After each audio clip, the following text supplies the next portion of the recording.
नीट paper फुटी प्रकरणाचे धागेदोरे आता अहिल्यानगर जिल्ह्यापर्यंत पोहोचले आहे। अहिल्यानगर जिल्ह्यातील राहुरी तालुक्यातील माहेगाव महाडूक सेंटर या गावातील एका तरुणाला सीबीआयच्या पथकानं रात्री ताब्यात घेतलंय। धनंजय निवृत्ती लोखंडे हा मूळचा राहुरी तालुक्यातील रहिवासी असून सध्या तो पुण्यामध्ये वास्तव्यास होता। नाशिक येथील शुभम खैरनार याला ताब्यात घेतल्यानंतर फरार झालेल्या धनंजय लोखंडे याला सीबीआयच्या पथकानं उशिरा राहुरी येथून ताब्यात घेतल्याची प्राथमिक माहिती ही समोर आली आहे। संशयित धनंजय लोखंडे हा मूळचा राहुरी तालुक्यातील माहेगाव महाडूक सेंटर या छोट्याशा गावातील रहिवासी आहे। त्याचे वडील एका शाळेत लिपिक म्हणून काम करतायत, तर मोठा भाऊ डॉक्टर असून तो राहुरी तालुक्यातील देवळाली प्रवरा येथे एक दवाखाना चालवतोय।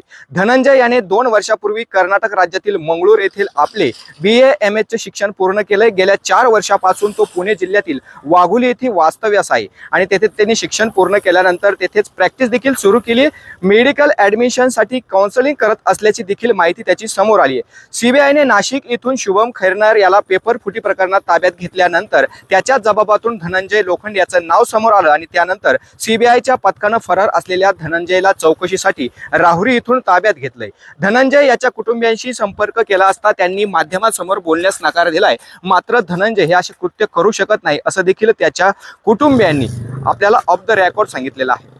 धनंजय याला ताब्यात घेतल्यानंतर आता या प्रकरणी मोठं रॅकेट असण्याची शक्यता देखील आता वर्तवली जाते। आता ताब्यात घेतलेल्या धनंजयकडून चौकशी अंती काय माहिती समोर येते हे देखील बघणं तितकंच महत्त्वाचं असणार आहे। कॅमेरामन ऋषी राऊतसह गोविंद फुनगे, LS मराठी, राहुरी, अहिल्यानगर।